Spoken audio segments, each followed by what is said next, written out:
وعلى سيد الأولين والآخرين وعلى آله الطيبين الطاهرين وعلى آله أصحابه الطاهرات إلى يوم الدين. أما بعد فأعوذ بالله من الشيطان الرجيم. بسم الله الرحمن الرحيم. الأخلاء يومئذ بعضهم لبعض عدو إلا المتقين. صدق الله مولانا العظيم. إن الله وملائكته يصلون على النبي يا أيها الذين آمنوا صلوا عليه وسلموا تسليما. الصلاة والسلام عليك يا سيدي يا رسول الله وعلى آلك وصحبه يا حبيب الله. السلام عليك يا سيدي يا رسول الله وعلى آلك وصحبه يا حبيب النبي. الصلاة والسلام عليك مولاي صل وسلم دائما أبدا على حبيبك خير الخلق كلهم. يا رسول الله انظر حالنا يا حبيب الله اسمع قالنا إنني في بحر غم مغرق خذ يدي بسهل لنا أشكالنا.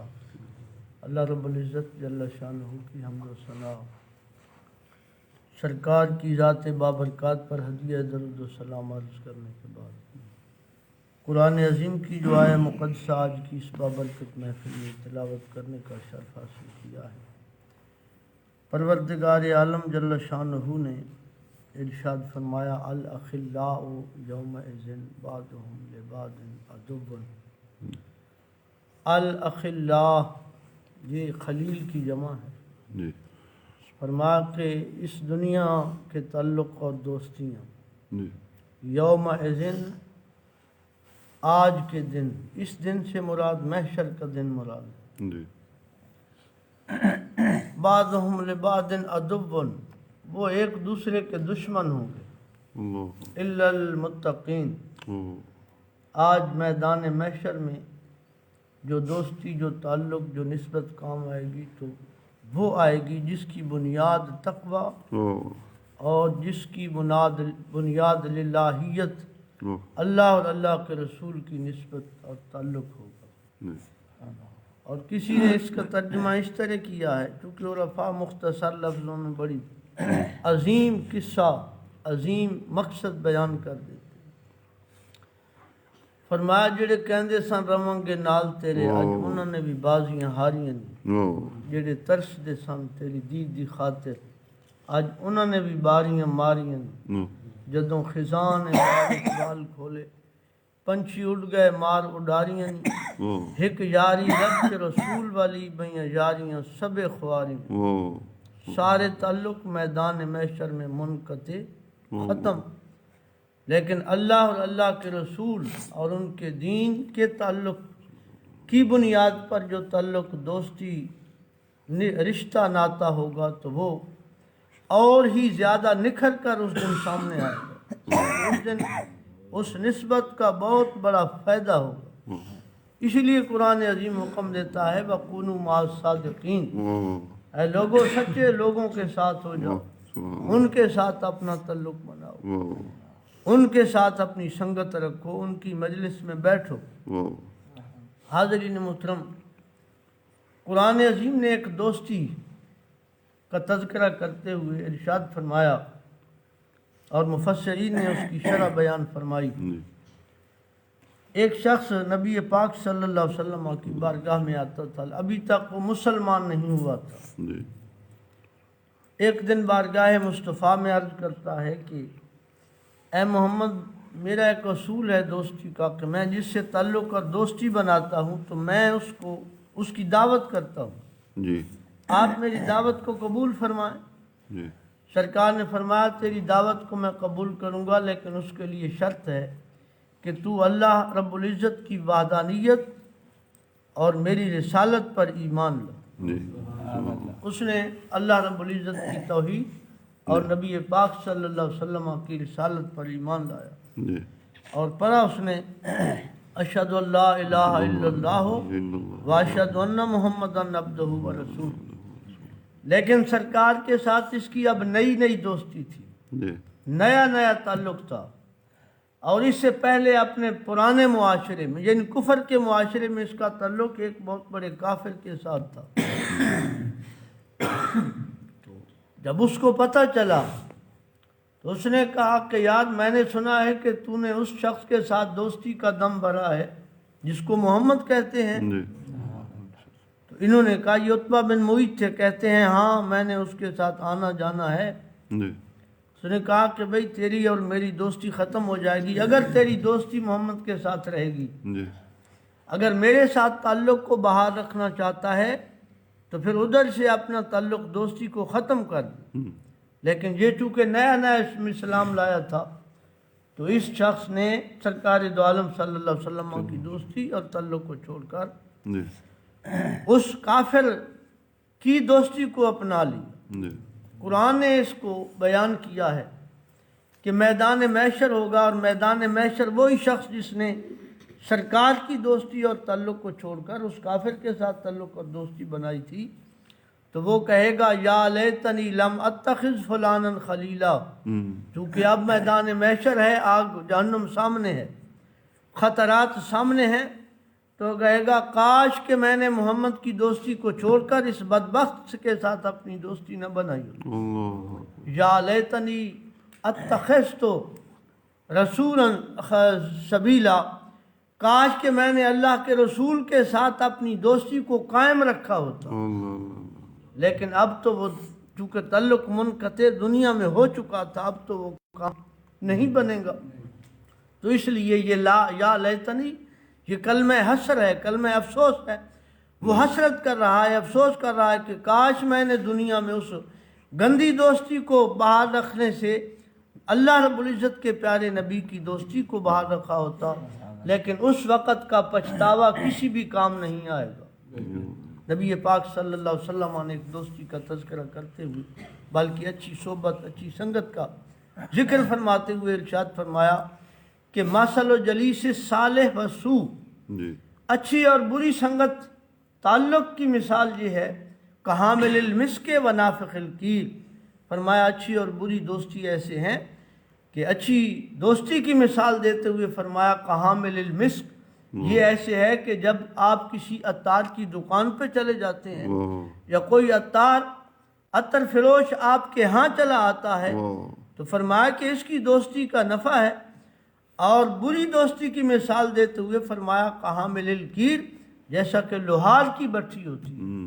اور عارفوں نے اس کو بڑے مختصر انداز میں بیان کیا، فرمایا کہ چنگے بندے دی صحبت یارو جی میں دکان اتاراں، سودا بھاویں مول نہ لئیے ہلے آن ہزاراں، برے بندے دی صحبت یارو جی میں دکان لوہاراں، کپڑے بھاویں کنج کنج بئیے چنگا پین ہزاراں۔ تو سرکار نے فرمایا کہ اچھے بندے کی سنگت اور صحبت یہ ایک عطار کی طرح ہے کہ آپ اس کی محفل میں آئیں، آپ کو اس کی خوشبو بڑی پسند آ گئی، یا تو آپ خرید لیں گے، اگر خرید نہیں سکتے تو ممکن ہے وہ اتنا سخی ہو کہ آج خود وہ تمہیں دے دے، اگر یہ دونوں چیزیں نہ ہوں تو فرمایا کہ اپنے آپ کو پھر بھی مایوس نہ سمجھو، کم از کم جتنا وقت اس عطار کی مجلس اور محفل میں بیٹھو گے اس عطر کی خوشبو تمہارے دل و دماغ کو معطر کرتی ہے۔ اس لیے فرمایا اور بری سنگت اس کی مثال سرکار نے لوہار کی بٹھی کے ساتھ دی کہ اگر آپ 100 بھی اپنے کپڑوں کو بچائیں، اولاً تو کپڑے جل جائیں گے، اگر کپڑے نہ بھی جلے تو وہ دھواں جو اٹھ رہا ہے وہ دھواں آپ کے دل و دماغ کو خراب کر دے گا، دھواں تو پہنچے ہی گا۔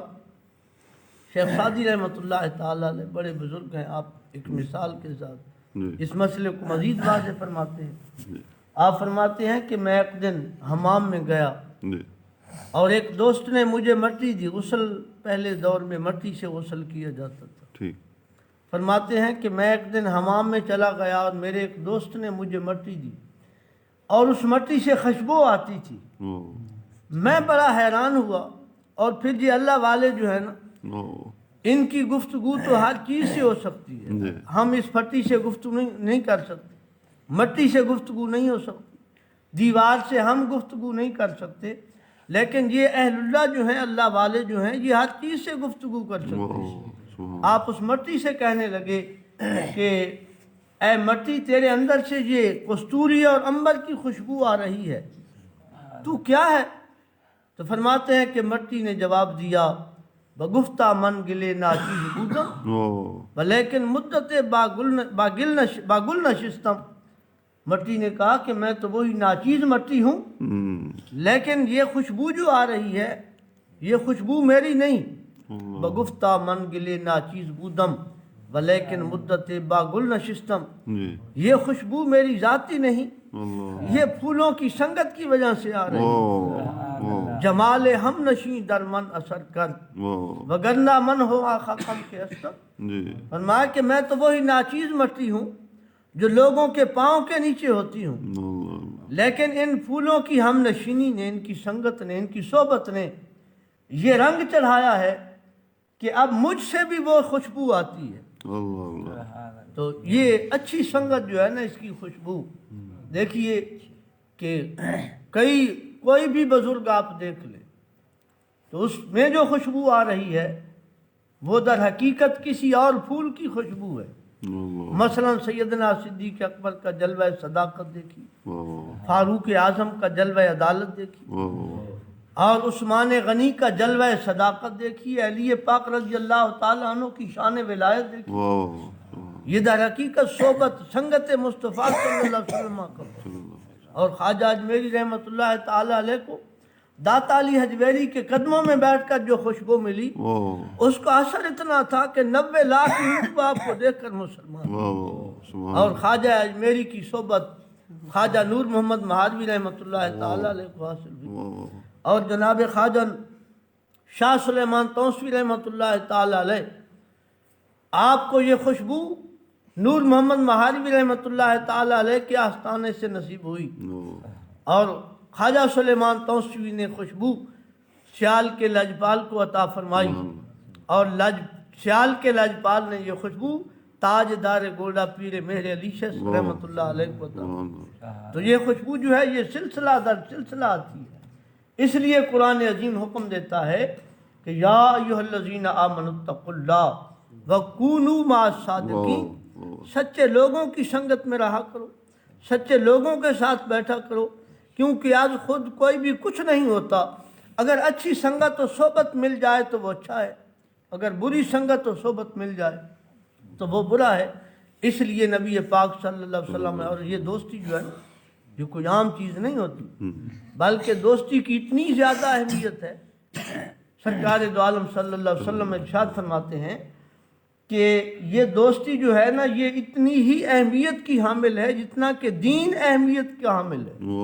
جس طرح دین ہمیشہ رہتا ہے اسی طرح یہ دوستی بھی ہمیشہ رہنے والی. دوستی یہ نہیں ہوتی کہ کسی نے چائے کا کپ پیش کر دیا تو اس کے ساتھ دوستی ہو گئی ہے، بلکہ دوستی کو دیکھو کہ یہ دوستی کہاں تک کے لیے ہے.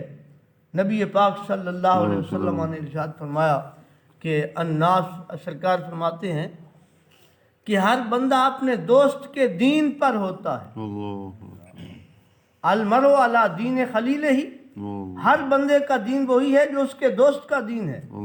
فَلْيَنْظُرْ مَنْ يُخَالِلُ، فرمایا کہ غور کر لیا کرو کہ ہم کس کے ساتھ تعلق دوستی بنا رہے ہیں. اللہ رب العزت ہمیں اچھی سنگت عطا فرمائے. اور قرآن عظیم نے ایک اور مقام پر بیان کیا کہ اچھی سنگت، انسان تو بڑی اشرف مخلوق ہے، اچھی سنگت اگر کتے کو مل جائے تو وہ بھی جنتی ہو جاتا.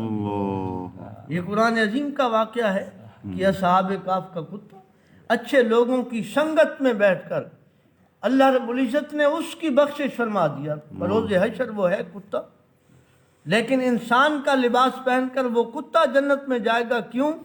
اس لیے کہ اس نے اللہ والوں کی، اللہ کے دوستوں کے ساتھ وفا کی ہے. فضل تیرے تھیں لوہے تردے، سنگ لکڑی دے رل کے، کتے جنت جان محمد، ولیاں دے سنگ رل.